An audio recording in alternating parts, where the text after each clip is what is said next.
Viewers, आजच्या व्हिडिओमध्ये आपण डिझायनिंग कुर्तीची कटिंग आणि स्टिचिंग इथे शिकणार आहोत। त्यासाठी आपण कुर्तीची लांबी आणि रुंदी कशी घ्यायची आहे। बॉटमपासून आपण कटिंग करायच्या वेळेस कुर्तीची रुंदी घ्यायची असते। ही कुर्तीची उंची मी मार्किंग करतेच आहे, ती तुम्हाला दिसतेच आहे। जनरली कुर्तीची रुंदी ही आपण स्टिचिंगच्या वेळेस आणि फिटिंगच्या वेळेस इथे घेत असतो, ही मुख्य रुंदी असते। परंतु कटिंगच्या वेळेस मात्र आपल्याला बेस म्हणजेच बॉटमचे जे मेजरमेंट आहे ते घेऊन त्यामध्ये 1.5 इंच ॲड करायचे असते। हा मी मागील भाग कापून घेतलेला आहे आणि याचीच आपण लांबी आणि रुंदी मी ही मागील भागांच्या कापडावर कापून घेतलेली आहे आणि तो भाग मी पुढील भाग कापताना वापरलेला आहे। जेव्हा पुढील भागाची मी कटिंग करते आहे त्यामुळे बंद भागाकडून 1.5 इंच एक्स्ट्रा कापड मी इथे घेते आहे। हा कापड आपण कुर्तीच्या डिझायनिंगसाठी वापरणार आहोत, परंतु हा 1.5 इंच एक्स्ट्रा असल्यामुळे आता आपण गळ्याची रुंदी इथे 2.5 इंचाच्या ऐवजी त्यामध्ये 1.5 इंच ॲड करून म्हणजेच 4 इंच इथे आपण गळ्याची रुंदी घेणार आहोत। शोल्डरचा भाग मी इथे आखून घेतलेला आहे। आर्महोलसुद्धा आपण नेहमीच्याच आर्महोल एवढे घ्यायचे असते। बऱ्याचशा व्हिडिओमध्ये मी हे तुम्हाला डिटेल इन्फॉर्मेशनसहित सांगितलेले आहे। समोरचा जो हा भाग आहे, वरील भाग जो आहे समोरचा, म्हणजेच इथे मी मागील भागाच्या गळ्याचा आकार दिलेला आहे आणि खालील भागावर आपल्याला पुढील भागाची आखणी करायची आहे। दोन्ही याची मार्किंग मी खाली दिसेल अशा पद्धतीने मार्क केलेला आहे। इथे मी गळ्याची रुंदी घेते आहे आणि समोरील गळ्याला जो तुम्हाला डिझायनिंग टाकायची आहे त्या आकाराचा तुम्ही इथे मेजर घेऊन डीप जेवढी पाहिजे त्यानुसार तुम्ही आकार देऊ शकता। आता मात्र हे बघा, मी राऊंड शेपच इथे दिलेला आहे आणि मागील भागाला सुद्धा मी राऊंड शेप देते आहे। इथे आपण मुख्य रुंदीची मार्किंग करून घेतलेली आहे। आता मात्र जी पूर्ण डिटेल आपल्या कुर्तीला फिटिंगची जी मेजरमेंट पाहिजे असते ते आणि कमरेजवळसुद्धा आपण तिसरी मार्किंग करून घेणार आहोत, ती म्हणजे फिटिंगची मार्किंग इथे घेणार आहोत। ह्या तिन्ही मेजरमेंटचे डिटेल इन्फॉर्मेशनचे व्हिडिओ आपण चॅनलला अपलोड केलेलेच आहेत। हे सर्व मार्किंग करून घेतल्यानंतर मार्जिनची 1.5 इंचाची शिलाई आपण साईडला सोडून कुर्तीची कटिंग करून घेणार आहोत। हा आपला वरील भाग आणि हा खालील भाग। खालील भाग म्हणजे समोरचा आणि वरील म्हणजे मागील। इथे आपण आर्महोलची जी कटिंग आहे ती डीप करून घेणार आहोत।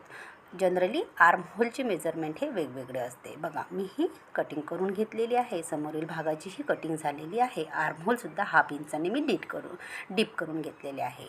मी इथे आता कुर्तीच्या गळ्याला जी डिझायनिंग करते आहे ती इथे कटिंग करणार आहोत। हा आपला 1.5 इंचाचा एक्स्ट्रा कापड घेतलेला आहे, त्याला मी फोल्ड करून इथे ठेवलेले आहे आणि दुप्पट रुंदीचा जो बंद भागाकडील भाग आहे त्याला गळ्याला असेचे असेच मी इथे आखून घेतलेले आहे आणि त्यानंतर मी 2-2 इंचावर अशा रीतीने इथे मार्किंग करून घेते आहे। ही मार्किंग आपण कुर्तीच्या गळ्याला जी डिझाईन टाकणार आहोत त्यासाठी करत आहोत। ही कटिंगसुद्धा मी त्यासाठीच करत आहे। हा एक भाग मी काढून घेतलेला आहे। कॉलर शेपची डिझाईन आपण इथे देणार आहोत।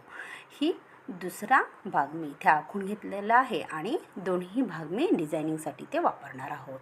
आता आपण स्लीवची कटिंग कशी करायची आहे ते इथे बघणार आहोत। डिटेल इन्फॉर्मेशनचे व्हिडिओ हे अवेलेबल आहेतच। मी स्लीवच्या लांबी रुंदीचा कापड घेतलेला आहे। स्लीवच्या वरील भागाला स्लीवची कटिंग मी इथे करून घेतलेली आहे। खालील भागावर मी दंडघेर आखून घेतलेला आहे। मार्जिनचा सुद्धा 1 इंच मी त्यामध्ये ॲड करून घेतलेला आहे आणि दोन्ही स्लीवची कटिंग मी इथे करून घेणार आहे। वरील भागाची कटिंग करत असताना आपण जो बाहेरच्या साईडला राऊंड शेप दिलेला आहे त्या शेपची मी कटिंग इथे करून घेणार आहे। वरील 2 कापड उचलून मी त्याला कट करून घेतलेले आहे। फिश कट किंवा इथे जो आपण लिफ कट दिलेला असतो तो आपण इथे समोरील भागाला द्यायचा असतो। त्यासाठी आपण वरील 2 भाग पकडून वर करून आपण त्याची कटिंग करत असतो। हा समोरील भागाचा कट असतो आणि हा भाग आपण स्टिच करताना समोरच्या भागाला यायला पाहिजे याची आपण काळजी घ्यायची असते। अशा पद्धतीने आपल्या स्लीवची कटिंग झालेली आहे। स्लीव्जला सुद्धा आपण इथे डिझाईन टाकणार आहोत। दंडघेरावर मी इथे डिझाईन टाकणार आहोत. हा आपला कुर्तीचा समोरचा भाग. नेक जो आहे, गळ्याला जो आपण डिझाईन करणार आहोत तो इथे आपण देणार आहोत. आता जो हा आपण काप केलेला आहे, कटिंग काढलेली आहे कॉलरची, तिथे मी थोडासा 1 इंचाचा, पाऊण इंचाचा किंवा 1 इंचाचा आपण अशा पद्धतीने कट मारणार आहोत. आणि हा कट समोरील डिझायनिंग करताना फिनिशिंग येण्यासाठी आपण वापरणार आहोत. आता याची स्टिचिंग कशी करणार आहोत हे सुद्धा मी डिटेल तुम्हाला इथे सांगणारच आहे. हा दुसरा भाग. दोन्ही भागाला मी सेम कटिंग करून घेतलेली आहे आणि बाहेरील भागाला मी शिलाई मारून घेतलेली आहे. त्या शिलाईला फिनिशिंग येण्यासाठी जिथे राऊंड कट असतो तिथे मी कट मारलेले आहेत. हा कापड आता आपण सरळ करून घेतलेला आहे आणि या साईडला जो ओपन भाग आहे तिथून आपण गळ्याला याची स्टिचिंग करून घेणार आहोत. दुसऱ्या साईडला सुद्धा सेम प्रोसिजर मी कंप्लीट करणार आहे. हा जो आपण 1.5 इंचचा कापड घेतलेला आहे त्याच्यावर मी पूर्णपणे शिलाई मारून घेतलेली आहे. हे बघा, तुम्हाला दिसतच असेल.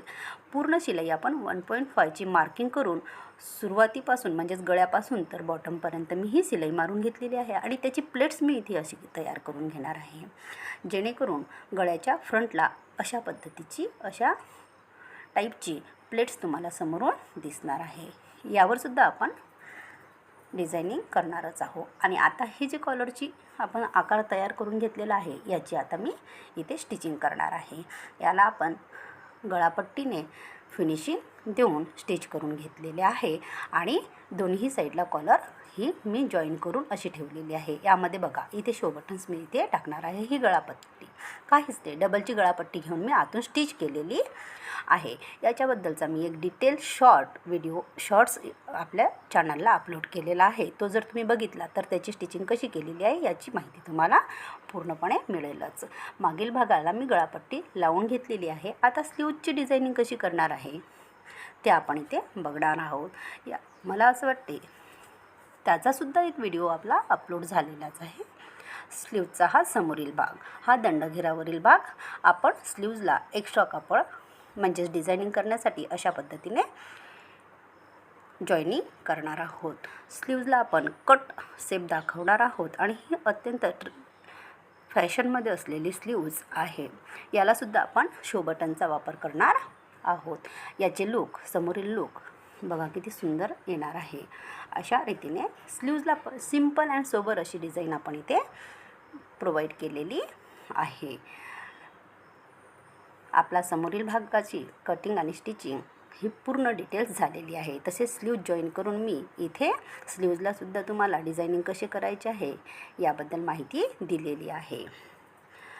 स्टिचिंगबद्दल प्रत्येक पॉईंटची डिटेल्स इन्फॉर्मेशनची व्हिडिओ चॅनलवर मी व्ह्यूअर्स अपलोड केलेले आहेत. तुम्हाला त्याचा लाभ घ्यायचा असेल तर चॅनलला सबस्क्राईब करा आणि नवनवीन व्हिडिओचे नोटिफिकेशन मिळण्यासाठी आणि ते लवकरात लवकर तुम्हाला बघण्यासाठी बेल आयकॉनला हिट करायला विसरू नका. कुर्तीला फिनिशिंग देऊन आपण प्रेस वगैरे करून अशा पद्धतीने तुमच्यासमोर मी ही कुर्ती प्रेझेंट केलेली आहे. अपेक्षा की तुम्हाला माझ्या व्हिडिओची माहिती आवडलीच असेल. याची फिटिंगसुद्धा बघा अशा पद्धतीने आलेली आहे.